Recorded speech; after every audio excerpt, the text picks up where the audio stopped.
Hey everybody, ABC 10 meteorologist Brendan Minchef here with an extended forecast update about the extended period of extreme heat we're going to have and the critical fire danger as well, especially Tuesday and Wednesday. So as we talk about the weather impacts, it really has to do with heat and with fire. Now, we're going to have some north winds and low relative humidity in the 5 to 15% range. And if you think back to the red flag warning we had a couple of weeks ago, when we had those strong north winds and the low relative humidity, we had the Sites fire, we had the Douglas fire in Sacramento County, we had the Arrow fire as well, which really threatened the town of Copperopolis in a very big way. That was without the 100-degree plus heat.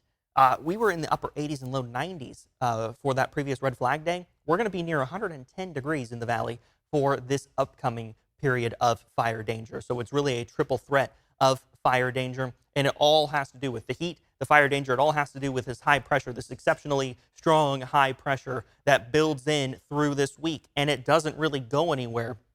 This is now Saturday, July 6th. That high pressure is still sitting overhead, and even as we work into next week, that high pressure is very, very slow to scoot off to the east, which means we will have an extended period of triple-digit temperatures. I'm going to break this video down into two parts. The first one's about the heat, and the second part will be about the fire danger. So, speaking of the heat, that excessive heat warning everywhere in pink, all the way down into Southern California, into the deserts, but also the Central Valley, the Central Coast, and up along the North Coast as well. For the Valley, this goes into effect Tuesday and continues until Saturday, but we also see some heat advisories for the San Francisco Bay Area, except for the immediate coast.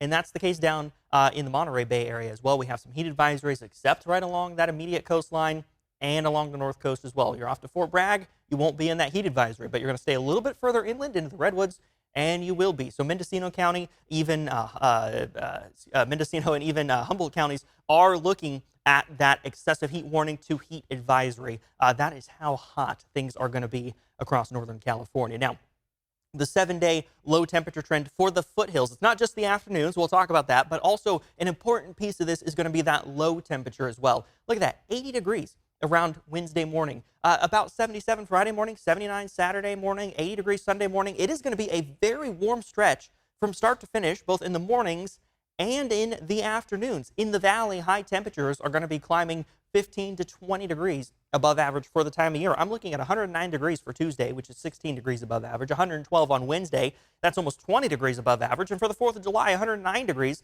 that's 15 degrees above average for the time of year. We should be closer to 94 degrees in the valley. We're going to be running, the forecast highs are going to be running near 110 for much of this coming week, and 110 degrees is no guarantee in Northern California. We don't always get there. Since 1990, we've only had 10 years with at least one day of 110 degrees or warmer in downtown Sacramento. So again, not a guarantee. About once every 3 years, we may hit 110 degrees based on the numbers. So again, not a guarantee. This heat is not necessarily rare, but it's also not necessarily common. And also the duration of this is kind of what's also most concerning, is it's not just 1 or 2 days where we're near 110. It's going to be much of this coming week with highs between 105 and 110. As we look at the heat risk forecast and how this evolves going through the week, the Sacramento Metro looking at that major heat risk for Monday, and the rest of the valley and foothills basically in that moderate heat risk. But as things start to warm up, the afternoons and the mornings on Tuesday, we're going to see that major heat risk basically region-wide. And then Wednesday is when we start to introduce that extreme heat risk, especially in the foothills of both the coastal range and the Sierra. The valley will be in that major heat risk. We are not going to have a lot of delta influence going through this week. So not much delta breeze, if any, in the evenings. Means we're not going to see overnight relief. We're not going to see those cooler temperatures come in. By the time we get to 9, 10, 11 o'clock, we could still be running between 80 and 90 degrees this week. It will not cool down quickly at all. If you're going to be in the foothills, you really need that AC or some other way to really significantly help cool the inside, right? Whether that's in a camper or in a house or whatever it may be, you're really going to need that AC because of how warm it will be basically all night long. This is Thursday. The map doesn't really change much. Maybe we add even more extreme heat risk there. Widespread extreme heat risk continues in the foothills all the way into Friday and Saturday as well. It's not until Sunday, about a week from now, that we actually start to see some of that delta breeze return in a meaningful way, as parts of the Sacramento area drop into that moderate heat risk, but we still have that major and extreme heat risk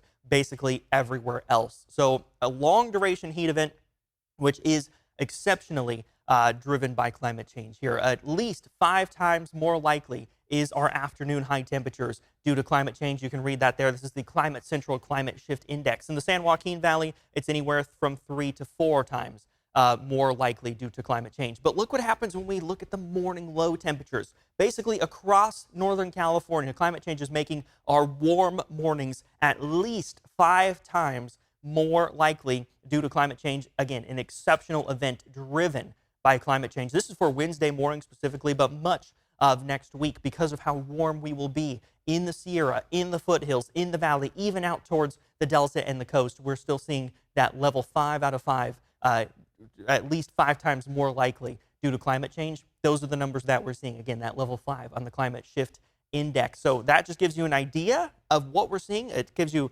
it gives us a way to really say how climate change is impacting our weather, because climate and weather are not the same. But we're very confident, and we can say with the numbers, it's not just a confidence thing, but it's a numbers thing, that we can say, we can prove that climate change is making heat waves even hotter, even longer. But we can also say it's having an impact on tropical cyclones. That could be hurricanes, tropical storms, like what we are seeing with Beryl right now. How warm the Atlantic and the Gulf and the Caribbean are is helping to fuel the strongest June hurricane, because it formed in June, the strongest June hurricane on record with no comparison.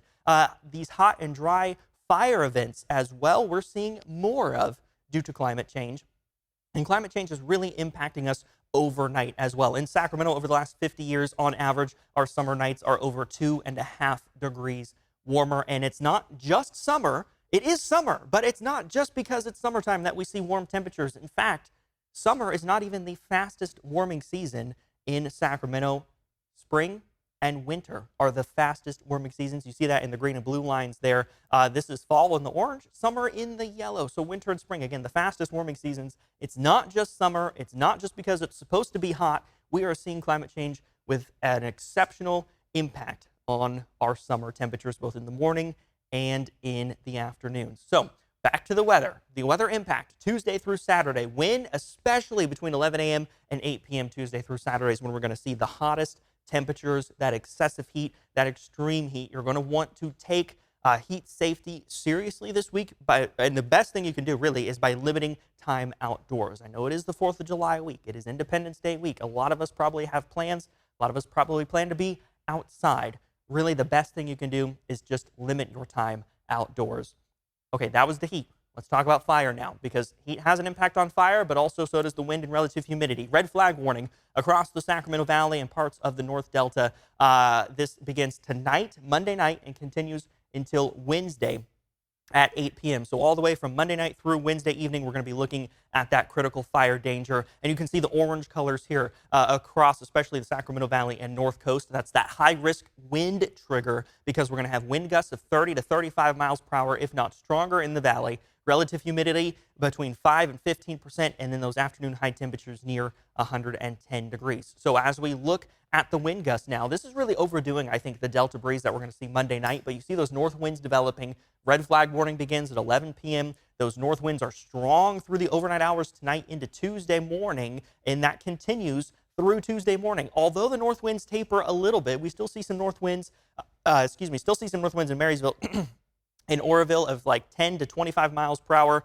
That will weaken through the afternoon, but our relative humidity values will drop into the single digits. We're looking at about 5% relative humidity for Tuesday afternoon. Not a lot of overnight recovery Tuesday into Wednesday, only up into the low to mid 30% range, and then back into those low single digits for relative humidity on Wednesday afternoon, around 4 to 5%, even down near Stockton and Modesto, which are not included in the red flag warning at this time. So region-wide, we're looking at wind and fire danger, wind and relative humidity really upping that fire danger, and then tacking on the 110 degree plus heat is going to really just exacerbate those concerns. We do have some possible public safety power shutoffs from PG&E, that's the PSPS, in these counties: Shasta, Tehama, Glenn, Colusa, Lake, Yolo, Napa, and Solano counties. Now, this is not county-wide. This is going to be for some fairly rural areas of these counties, but the point is, If you live in one of these counties, especially along Interstate 5 or out to the west of that, make sure you're checking with PG&E. Go to their website. You may be included in that potential public safety power shutoff for Tuesday because of the wind, the low relative humidity, and the high temperatures. If you are, make sure you know where a cooling center is because you will need that AC. You really can't be inside when it's 110 degrees outside and you don't have AC.